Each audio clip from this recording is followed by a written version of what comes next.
Aïe, aïe, voici les noms des saints anges qui veillent. Uriel, un des saints anges qui préside sur le monde et Tartarus. Raphaël, un des saints anges qui préside sur les âmes des hommes.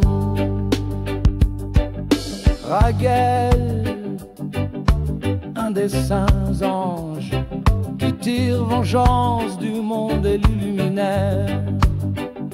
Michael, un des saints anges préposé à la vertu des hommes et à la garde du peuple. Sarakiel, un des saints anges préposé aux esprits des enfants des hommes qui pêchent contre les esprits. Gabriel, un des saints anges préposé au paradis, aux dragons et aux chérubins. Remiel, un des saints anges que Dieu a préposé sur les ressuscités. Ce sont les noms des 7 archanges.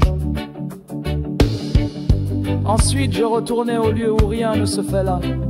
Je vis une chose terrible. Je ne vis ni ciel en haut ni terre en bas, mais un lieu informe et effrayant. J'y vis 7 étoiles du ciel enchaînées ensemble en ce lieu, semblable à de grandes montagnes et brûlant dans le feu. Alors je demandais, pour quel péché ont-elles été enchaînées? Et pourquoi ont-elles été jetées ici?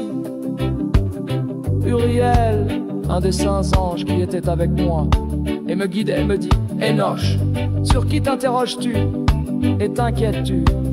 Ces étoiles sont celles qui ont transgressé l'ordre du Seigneur, et elles ont été enchaînées ici jusqu'à ce que 10 000 siècles soient accomplis. Nombre des jours de leur péché. Jules de Dès.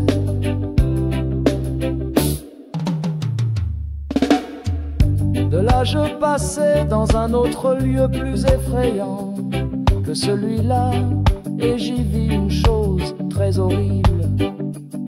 Il y avait là un grand feu ardent, lançant des flammes, et une fissure remplie de grandes colonnes de feu qui descendaient jusqu'à l'abîme.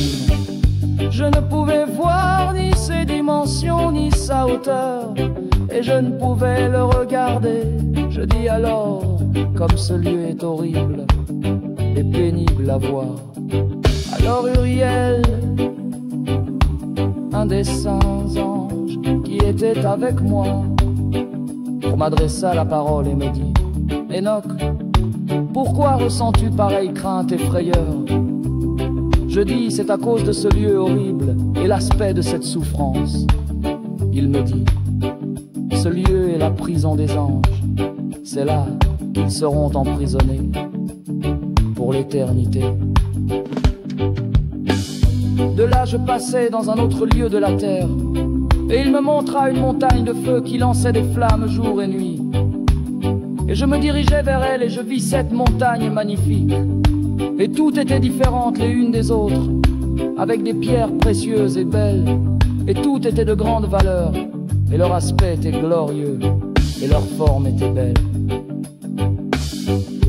3 vers l'est, chacune fermement fixée contre une autre, et 3 vers le sud, chacune appuyée contre une autre, et des vallées profondes et accidentées, dont aucune n'était proche d'une autre. La 7e montagne était au milieu d'elle et les dépassait toutes comme un trône.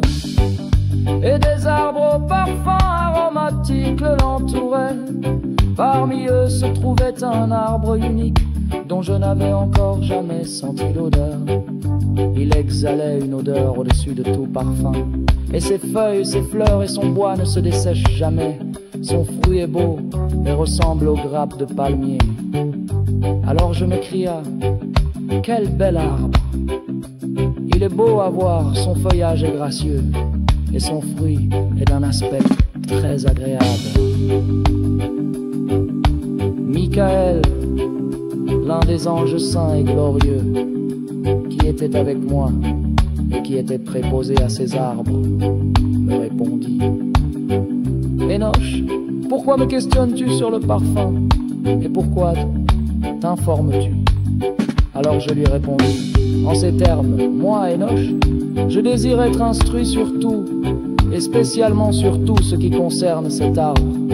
Et il répondit en disant: cette haute montagne que tu as vue, dont le sommet ressemble au trône du Seigneur, c'est précisément son trône, sur lequel siégera le Saint et le Très-Haut, le Seigneur de la gloire. Le roi éternel, lorsqu'il descendra visiter la terre, pour le bien, cet arbre odoriférant, aucun humain n'est autorisé à le toucher jusqu'au grand jugement. Ce n'est que lorsque l'Éternel exercera sa rétribution et consumera tout pour l'éternité.